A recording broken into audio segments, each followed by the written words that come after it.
Saludo a todos ustedes porque la comunicación es algo que estamos descubriendo dentro de la iglesia. Y tenemos que cultivar un poco esta vocación. Yo sé, porque conozco a la mayor parte de ustedes, sé que cada uno de ustedes en su lugar, con sus capacidades, con su conocimiento, vive profundamente esta vocación de comunicador dentro de la iglesia. Pero es muy importante que nos unimos sin perder nuestro campo de trabajo, nuestras especialidades, pero que nos unimos para que la iglesia verdaderamente pueda comunicar con profesionalidad, pero también con mucha alegría, la buena nueva, pero una buena nueva traducida en una cultura y aplicada que sea una respuesta a todo lo que la gente hoy espera. Vamos a seguir las indicaciones del Santo Padre que nos dice de salir, salir para ir al encuentro de las personas y comunicar. Yo pienso que tenemos hoy un ejemplo excepcional de comunicador, el Santo Padre Francisco. Yo todavía no he entendido, me gustaría de saber de ustedes, profesionales, lo que tiene el Papa para poder comunicar tan fácilmente. Nosotros que tenemos tanta dificultad de comunicar nuestra fe, parece que el Santo Padre tiene la habilidad, pero tiene algo más, yo no quiero decirlo, algo más para precisamente llegar al corazón y a los oídos del mundo. Y entonces es para nosotros una invitación como iglesia en México, a hacer un esfuerzo serio de salir de nuestras capillas, de perder un poco nuestro ego, porque como en todos los campos hay mucho ego, muchas capillas, pero juntarnos para poder verdaderamente trabajar a partir de un verdadero diálogo, pero de una verdadera escucha de la palabra de Dios, de ese Dios que se encarna en nuestra realidad humana, que nos hace sacramento de su presencia y que nos invita a comunicar verdaderamente la buena noticia, antes de todo con un testimonio de vida coherente. Entonces sí, me alegra de poder participar con ustedes a esta iniciativa que me parece muy buena, pero si es verdaderamente buena lo vamos a ver después, ¿verdad? Y entonces me pidieron de decir unas palabras sobre el Papa. Bueno, como enuncio es mi trabajo, ¿verdad? Mi especialidad, no sé si es mi especialidad, pero algo sobre el Papa. Yo tengo conciencia que lo que he preparado ya ustedes lo saben. Yo saludo a Jorge que nos va a hablar tal vez también del Papa. Estamos como una competencia, él y yo, cuando hablamos del Papa. Yo estoy contento de ser el primero de hablar antes de él, porque si hubiera sido el segundo, él hubiera dicho todo, ¿no? Y entonces sí, cosas que ustedes saben, porque yo sé que ustedes son muy atentos a la palabra del Santo Padre. Yo antes de levantarme la mañana, yo tengo mi teléfono cerca de mi cama y leo la homilía del día, la homilía del Santo Padre. Bueno, tenemos el vantaje de despertarnos aquí 7 horas después del Papa, ¿no? Y entonces sí, que es un alimento extraordinario, muy sencillo, pero muy profundo, que nos ayuda. Sí, disculpe si yo repito cosas, pero qué bueno, porque hay que asimilar esas palabras tan fuertes. Entonces, amigas, amigos, Desde hace poco más de 2 meses tenemos un nuevo Papa, pero sobre todo un Papa nuevo. Todo en él aparece singular. Es el primer Papa de origen latinoamericano y es el primer Papa jesuita. Más aún es el primer Papa Francisco. Así quiso ser reconocido al hacer propio el nombre del pobrecillo de Asís, del santo que vivió el espíritu y la realidad de la pobreza voluntaria, del hombre de los pobres, del hombre de paz, del hombre que amaba la creación y sus criaturas. Así, ya desde su primera aparición, hablando también con los símbolos, eso es importante, el Papa Francisco ha dado a entender que no son precisamente los accesorios preciosos, signo del poder, los que pueden hacer que la obediencia sea fiel y eficaz, el ejercicio de la autoridad, sino simplemente la humildad y la coherencia. Así, lo primero que hace el Papa Francisco al ser presentado al pueblo de Dios y al mundo desde lo alto del balcón, es inclinarse, no para recibir el aplauso de la muchedumbre que asombrado lo observa desde la plaza de San Pedro, sino para unirse con él en oración, para pedir de él la bendición y para unirse en comunión con el Padre a través del único medio que es la oración. Fue entonces también que el Papa destacó muy particularmente su conciencia y su propósito firme de haber sido elegido y de querer ser a todos los efectos y en primera persona obispo de Roma y por tanto obispo de la Iglesia que preside en la caridad a todas las iglesias. Expresión profunda de San Ignacio de Antioquía, obispo mártir del segundo siglo, misma que desde entonces hace de guía al no fácil equilibrio de deberes y derechos entre el sucesor de Pedro, obispo de Roma, y los sucesores del colegio de los 12 apóstoles, es decir, los obispos de todo el mundo, entre el ejercicio del primado papal y el ejercicio de la colegialidad episcopal. Pero, ¿qué papa se esperaba el mundo? ¿Qué papa deseaba la Iglesia? El mundo, particularmente aquel de los medios de comunicación, especialmente, pero no solo, durante los días precedentes al cónclave, insistía en subrayar que en el momento presente la reforma de la curia romana debía ocupar el lugar prioritario en la larga lista de los asuntos pendientes que el nuevo Papa debía afrontar y remediar. La difusión de los variados y graves escándalos dentro de la Iglesia y del caso Vatilix, entre otros, había favorecido la distorsión de la imagen real de la Iglesia, tratando de hacernos creer que ella no es sino una organización simplemente humana, llena de lagunas y pecados. El nuevo Papa, en consecuencia, debía ser alguien que tuviera la voluntad, la sabiduría y el poder para afrontar y resolver tales retos y situaciones.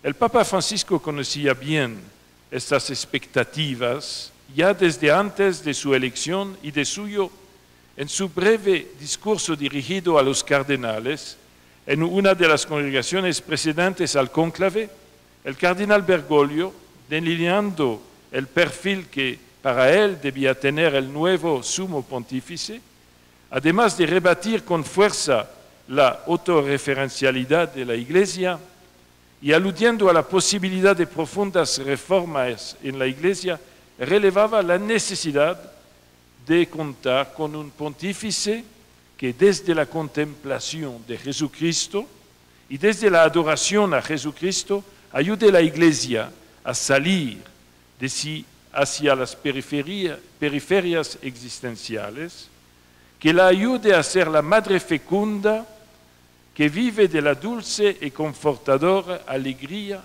de evangelizar. Alegría de evangelizar. Eso me parece una palabra llave.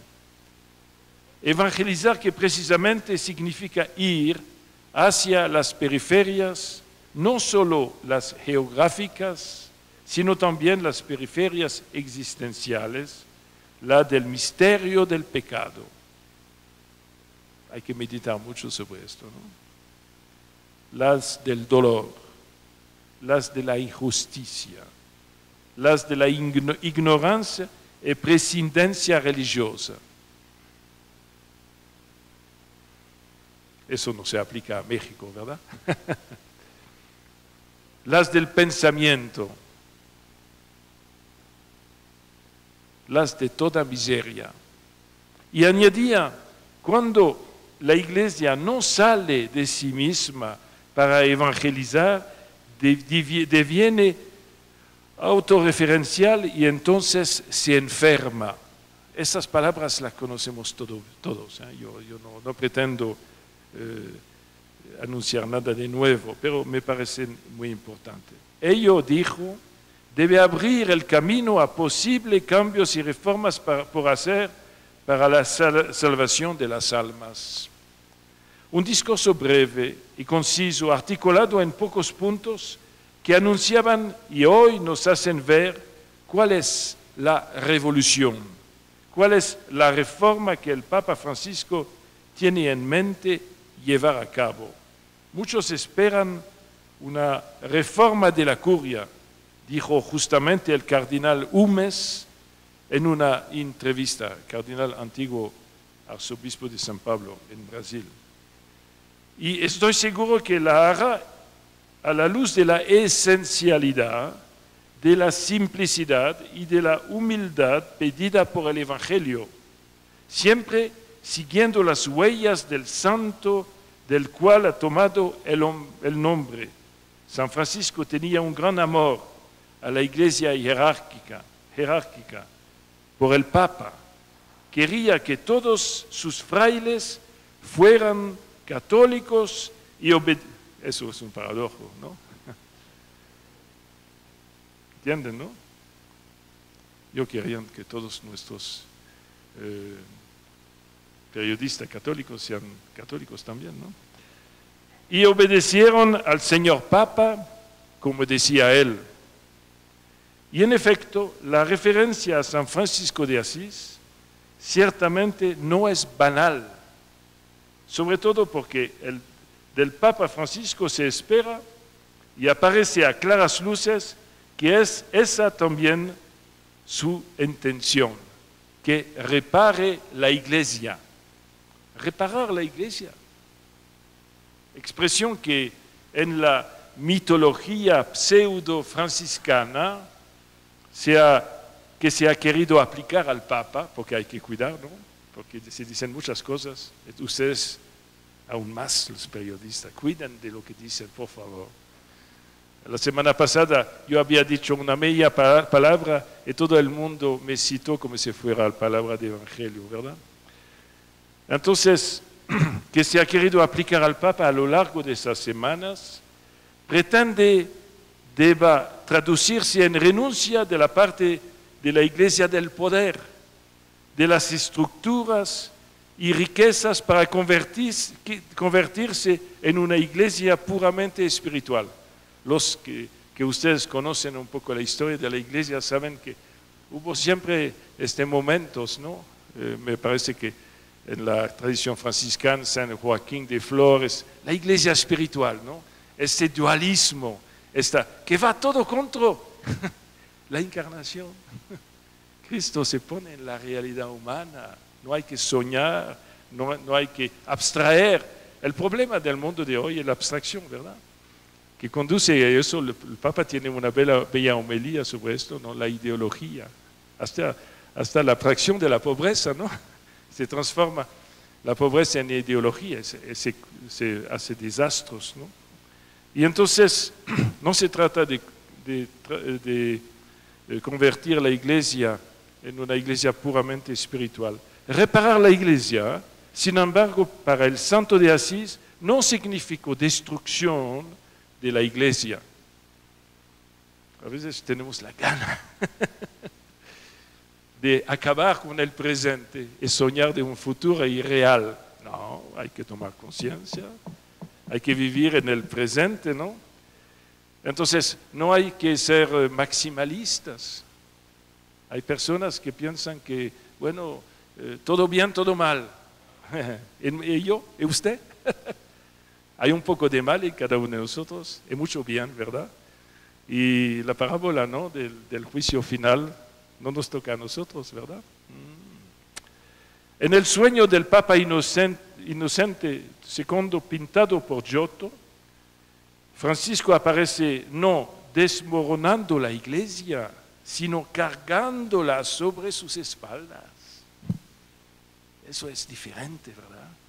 Y entonces, reparar la iglesia, tarea no fácil, pero tampoco imposible para el Papa Francisco, que en su fuerte y clara espiritualidad cuenta con la sólida formación de un jesuita de antigua estampa. A ver lo que es esto. De aquellos a los que se les solía llamar columnas de la Compañía de Jesús, jesuita de los ejercicios ignacianos y de todo lo que ello implica. Supongo que ustedes, como son especialistas ahora del Papa Francisco, ya saben todo de los ejercicios espirituales. Una idea para el señor que está en mi derecha.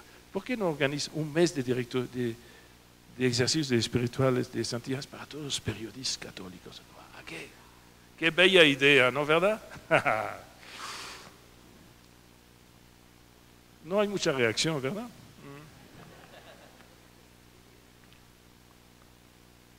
Y es desde ahí que con mano firme y en la simplicidad que le inspira el Santo de Asís, ha tomado con decisión y valentía la guía del rebaño del Señor. Es aquí donde está la grandeza del jesuita riguroso, que eligiendo la imagen y el ejemplo del pobrecillo, bueno, eso es bueno, ¿no?, para los que quieran vivir en su capilla, ¿no? El jesuita va a ser el franciscano. Bueno, ¿sabes qué bueno? El ejemplo del pobrecillo y alegre de Asís nos señala el rumbo de su pontificado, que comporta ya para toda la iglesia un gran reto: regresar a los orígenes, regresar a la esencia del Evangelio, a ser misericordiosos y a redescubrir la belleza de la oración.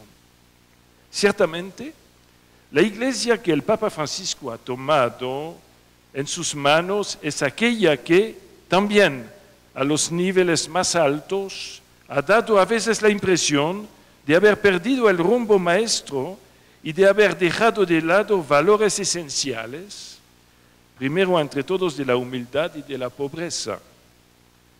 Y entonces es necesario evangelizar a esta iglesia, regresar a los orígenes, mirar y redescubrir, exaltándola, la enseñanza de Francisco: servir al prójimo, darse a quien tiene sed de fe, desnudarse de las riquezas, amar a la hermana pobreza y a quienes más la encarnan. Así lo dijo el Papa durante la misa de canonización que hemos apenas vivido.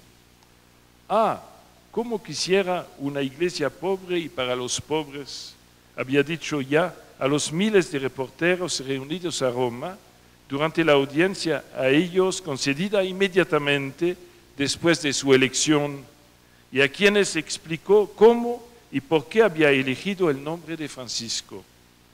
Cómo quisiera una iglesia pobre y para los pobres. La Iglesia dijo en esa misma circunstancia, existe para comunicar la verdad.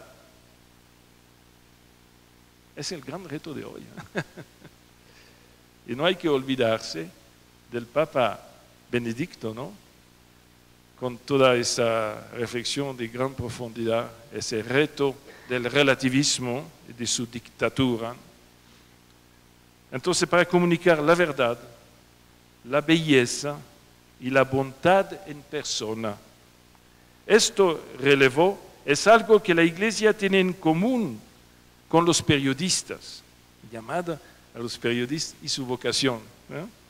Pero también el periodismo demanda una particular preocupación por lo que es verdadero, bueno y bello, ojalá.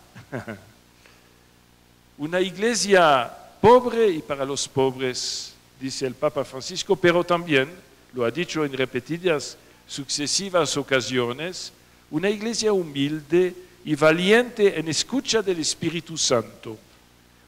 No es una iglesia que hace profesión de humilde, que se alinea con el espíritu del mundo, no se trata de esto, o que repite lo que la muchedumbre dice, ¿no? Si uno se acontenta de leer el periódico y repite lo que dicen los periódicos, no es suficiente, ¿verdad? Ustedes lo saben. Una iglesia que sale de sí misma para ir a las periferias del mundo, una iglesia que es madre y no niñera, una imagen interesante. Una iglesia que construye puentes y no muros. Una iglesia de puertas abiertas, que es comunidad de amor y no una ONG. El Papa Francisco quiere, poniendo en ejemplo en primera persona, una iglesia que tenga la valentía, toda ella y cada uno de sus miembros, de salir de sí mismos para ir hacia los otros, hacia las periferias existenciales. Su palabra de orden es esa. La conocen muy bien, pero vale la pena repetirla. Caminar, salir, ir. Qué dinámica, ¿eh? Caminar ha sido el primer verbo, la primera invitación que el Papa Francisco nos ha hecho desde su primera homilía como sumo pontífice de la Iglesia. Quisiera, dijo a los cardenales que lo eligieron como sucesor de Pedro, que todos tengamos el valor, hablaba a los cardenales, pero también a nosotros, precisamente el valor de caminar en presencia del Señor con la cruz del Señor, de edificar la iglesia sobre la sangre del Señor derramada en la cruz y de confesar la única gloria, Cristo crucificado, así. Conocen la última frase, así la iglesia avanzará, ¿no? Qué interesante. Yo pienso que ahí, en esas palabras, encontramos el secreto del poder de comunicación del Papa. Cuando uno oye esto, no puede decir, bueno, tiene que decir sí o no, o sea, no es teórico, no es abstracto, sale de la abstracción, como lo hacemos tanto nosotros. Tener el valor de caminar, de edificar, de confesar a Cristo resucitado, crucificado. Yo pienso que cada obispo, cada sacerdote, cada laico, cuando oye una palabra así, dice, ¿y yo camino o no? ¿Yo edifico o no? ¿Yo confeso o no?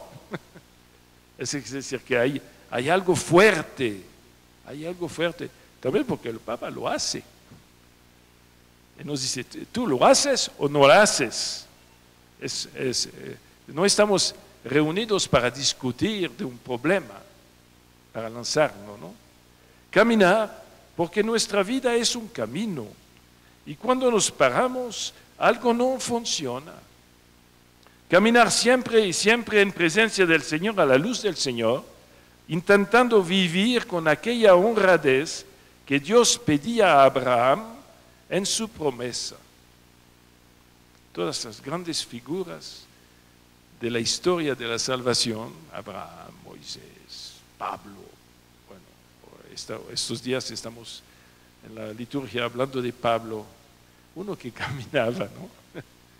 Increíble, ¿no? Yo estaba pensando, escuchando la lectura de hoy, ¿no?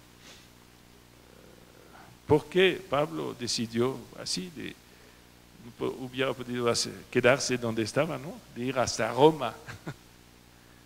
Pero así cambió la historia del mundo. Caminar.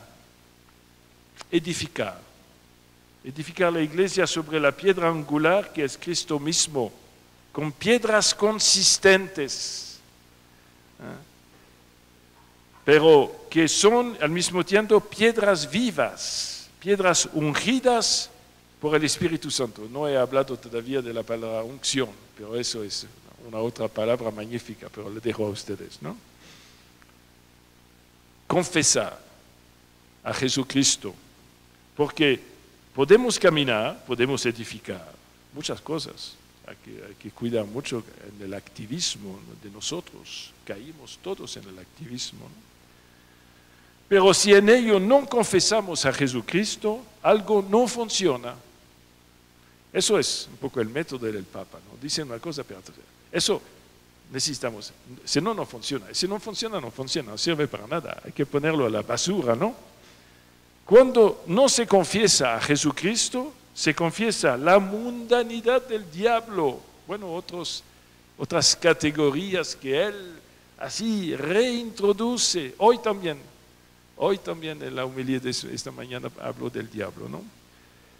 La mundanidad del demonio. Caminar, edificar, confesar, sin jamás renunciar a la cruz. Porque cuando caminamos sin la cruz, cuando edificamos sin la cruz y cuando confesamos un Cristo sin cruz, no somos discípulos del Señor. Somos, dice el Papa, mundanos. Es fuerte eso. Es la gran tentación de la iglesia. Siempre, ¿eh? Pero tal vez más hoy. Y entonces hay que ser del mundo, pero en el mundo, pero no del mundo, es el Evangelio. Somos obispos, sacerdotes, cardenales, papas, pero no discípulos del Señor. No hay excepción. Todos podemos caer en la trampa. Tener el valor de caminar siguiendo a Jesús. Y seguir a Jesús, decía en su primera audiencia general, quiere decir aprender a salir de nosotros mismos para salir al encuentro de los demás, para ir hasta las periferias de la existencia, ser nosotros los primeros en movernos hacia nuestros hermanos y hermanas, especialmente los que están más alejados, los olvidados, los que están más necesitados de comprensión, de consuelo y de ayuda. Hay tanta necesidad de llevar la presencia viva de Jesús misericordioso y lleno de amor. Tenemos que salir hacia las periferias, volvió a decir a los sacerdotes durante la misma crismal en la Basílica de San Pedro. Se nos necesita ahí donde hay sufrimiento, sangre derramada, ceguera que desea ver, donde hay cautivos de tantos malos patrones. Ahí hay un otro secreto del método del Papa. No hay que equivocarse de objetivo, hay que estudiar bien. Ustedes lo saben muy bien, ¿no? Hay que hacer un estudio de mercado. Yo veo que el Padre James sabe lo que es esto, ¿no? Padre James, ¿usted lo conoce, no? Ese señor. Un clérigo entre laicos, ¿no? Director de Zenit. Zenit ha sido, me parece, un instrumento interesante. Yo pasé 8 años en África, en Uganda, antes de venir aquí en México. Y cuando llegué, en 99, prácticamente en África no había comunicación. Poca comunicación, especialmente dentro de nuestra iglesia. Antes, para un obispo, un sacerdote, antes de conocer un texto del Papa, hacía falta 10 años, ¿no? Y de repente Zenit llegó. El cenit llegó. Yo soy un testigo de esto, ¿no? Y a través de la gente, los obispos decían, ah, sí, eso lo he leído en cenit. Ah, interesante, ¿verdad? Usted ha sido un fundador, ¿no? Uno de los fundadores, más o menos, sí, cómo no. Pero sí, es un buen ejemplo. Es un buen ejemplo porque yo sé que cada uno de ustedes tienen algo, un campo de comunicación. Eso es providencial. Entonces, háganlo bien, porque la noticia llega a través de esos instrumentos, ¿no? Necesitamos entrar cada vez más en la lógica de Dios, en la lógica de la cruz, que no es en primer lugar la del dolor y de la muerte, sino la del amor y de la entrega de sí mismo que da vida. Es entrar en la lógica del Evangelio, seguir, acompañar a Cristo. Lo que implica salir de sí mismos, de un modo de vivir la fe cansino y rutinario, de la tentación de ensimismarse en los propios esquemas que terminan por cerrar el horizonte de la acción creadora de Dios. Eso es el jesuita, ¿no? Perfecto. La interacción entre el hombre y Dios. Bueno, si ustedes no han hecho los ejercicios espirituales antiguos, no pueden entender. Entonces es una invitación fuerte, ¿verdad? ¿Eh? Pero eso es. Nosotros, si queremos seguirlo y permanecer en él, no debemos contentarnos con permanecer en el recinto de las 99 ovejas. Debemos salir, buscar con él a la oveja perdida, a la más lejana. Recuerden bien, insistió el Papa, salir de nosotros como Jesús, como Dios salió de sí mismo en Jesús, y Jesús salió de sí mismo para todos nosotros. Qué interesante, por favor. Esas palabras son fuertes, son una indicación para la Iglesia. Dice convencido el Papa Francisco, es un tiempo de gracia que el Señor nos da para abrir las puertas de nuestros corazones, de nuestra vida, de nuestras parroquias. Abrir las puertas de nuestras parroquias. Una parroquia que no es abierta no es una parroquia, pero el Papa nos dice de abrir las puertas de nuestra parroquia. ¿Qué significa esto? Qué pena, tantas parroquias cerradas. Bueno, en Europa ahora se cierran las parroquias porque hay personas que pueden robar las obras de arte, ¿verdad? Bueno, abrir las puertas de los movimientos, de las asociaciones y salir al encuentro de los demás, acercarnos nosotros para llevar la luz y la alegría de nuestra fe, salir siempre y hacer esto con amor y con la ternura de Dios. El método es siempre el amor, la ternura, la misericordia, ¿no? Con respeto y paciencia, sabiendo que no ponemos nuestras manos, nuestros pies, nuestro corazón, pero que es Dios quien los guía y hace fecundas todas nuestras acciones. Por si fuera poco, el Papa Francisco ha dicho a quienes participan del sacerdocio ministerial de Cristo, que el sacerdote que sale poco de sí, se va convirtiendo en intermediario, en gestor. Todos conocemos la diferencia. El intermediario y el gestor ya tiene su paga.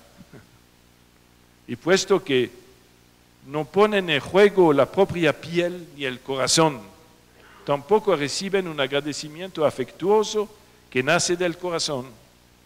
De aquí proviene precisamente la insatisfacción de algunos que terminan tristes y convertidos en una especie, qué imagen, ¿no?, de coleccionistas de antigüedades, o bien de novedades, porque también hay esto, ¿no? En vez de ser pastores, bueno, la palabra famosa, pastor, ¿qué es? Pastores con olor a oveja, ha entrado en los libros, ¿no? Pastores en medio de su rebaño y pescadores de hombres. Es muy posible entonces que al pensar en quienes podrían conformar su tal vez próximo equipo de colaboradores, el Papa Francisco se esté guiando por esos principios. Vamos a ver, eso es. No es lo más importante para nosotros. Colaboradores que sean no gestores ni administradores, sino pastores dispuestos a cambiar el confortable centro histórico por los suburbios, ahí donde nuestro pueblo fiel más lo espera y lo valora. Y cuando la vocación de pastores no es solamente los sacerdotes, también los laicos y los periodistas, ¿no? Periodistas con olor, ¿cómo dice? A oveja. Bueno.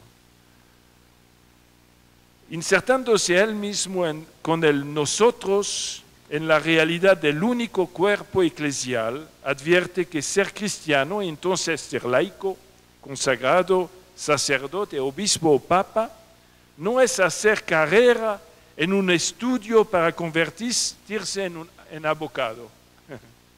Hacer carrera en un estudio para convertirse en abogado. Ser cristiano es un don que nos hace ir hacia adelante con la fuerza del Espíritu en el anuncio de Jesucristo. Y aquí, porque el cristiano debe estar siempre en camino, nunca estático. Cuando la Iglesia pierde la valentía, entra en la atmósfera de la tibieza. Eso hace unos días el Papa habló de la tibieza. Los tibios, los cristianos tibios, sin valor. Esto hace tan mal a la Iglesia, porque la tibieza te lleva hacia adentro. Comienzan los problemas entre nosotros. No tenemos horizontes, no tenemos valor, ni la valentía de la oración hacia el cielo, ni en el coraje de anunciar el Evangelio. Estamos tibios y tenemos la valentía de participar en nuestras pequeñas cosas, en nuestros celos, nuestras envidias, en el arribismo, en el ir hacia adelante de forma egoísta, pero ese no hace bien a la Iglesia. Una valentía, advierte el Papa, que encontramos solo si sabemos acoger la palabra de Dios con corazón humilde y no oponemos resistencia al Espíritu Santo. Entonces la Iglesia se convierte, en verdad, en una comunidad del sí que permanece en el amor de Cristo. La Iglesia, repite el Papa, es una historia de amor. Qué bello. No una organización burocrática. En definitiva, la Iglesia es madre y nosotros estamos en medio de una historia de amor que va adelante con la fuerza del Espíritu Santo y nosotros, todos juntos, somos una familia en la Iglesia que es nuestra madre. Y si entendemos esto, nada entendemos, si no entendemos esto, nada entendemos de qué cosa es la Iglesia. Cuando la Iglesia se hace mundana, cuando dentro de sí tiene el espíritu del mundo, cuando tiene aquella paz que no es la del Señor, cuando tiene esta paz mundana, la Iglesia es una Iglesia débil, una Iglesia que será vencida e incapaz de llevar el Evangelio, el mensaje de la cruz, el escándalo de la cruz, no puede llevarlo adelante si es mundana. Esto, observa el Papa Francisco, se ve también en relación al Concilio Vaticano II, querido por Juan XXIII. A 50 años de distancia, se pregunta el Santo Padre, ¿hemos hecho todo aquello que nos ha pedido el Espíritu Santo con respecto al concilio en esa continuidad de crecimiento de la Iglesia que fue el concilio? No, así dice el Papa. El concilio ha permanecido sin ser aplicado. Festejamos este aniversario, hacemos un monumento, pero que no dé fastidio. No queremos cambiar. Más aún, hay voces que quieren dar vuelta atrás. Esto se llama ser testarudos. Esto se llama querer domesticar el Espíritu Santo. Esto se llama volverse flojos y lentos de corazón. Para decirlo claramente, dice el Papa, el Espíritu Santo nos da fastidio, porque nos mueve, nos hace caminar, impulsa a la Iglesia a ir hacia adelante. Cierto, subraya, la Iglesia siempre va entre la cruz y la resurrección, entre las persecuciones y las consolaciones. El jesuita, método jesuita, ¿no? No hay jesuita aquí hoy, qué pena. Entre las persecuciones, las consolaciones del Señor. Pero este es el camino. Quien va por ese sendero no se equivoca. Sin duda, tiempos nada fáciles esperan el Santo Padre. Los cambios imponen elecciones dolorosas y por lo que se ve en el carácter del Papa Francisco no hay para marcha atrás, para doblegarse, para medias tintas o para darle largas. Y cada vez que el Papa se encontrara ante una encrucijada, no podrá no recordar la exhortación que antes de encaminarse hacia la logia de San Pedro y mostrarse al mundo, le dirigió el primero entre los cardenales presbíteros. Haz que seas para tu pueblo principio y fundamento visible de la unidad en la fe y de la comunión en la caridad. Unidad, fe, caridad, hoy son más que un programa, una verdadera revolución. En todo caso, el Papa Francisco es bien consciente de que, como dijo a los periodistas, Cristo es el pastor de la Iglesia, pero su presencia en la historia pasa a través de la libertad de los hombres. Uno de ellos es elegido para servir como su vicario, sucesor del apóstol Pedro. Pero Cristo es el centro, no el sucesor de Pedro. Cristo es el centro, Cristo es la referencia fundamental, el corazón de la Iglesia. Sin Él, ni Pedro ni la Iglesia existirían ni tendrían razón de ser. Las expectativas son muchas y apasionantes. Habrá que esperar las respuestas, también las sorpresas. Muchas gracias.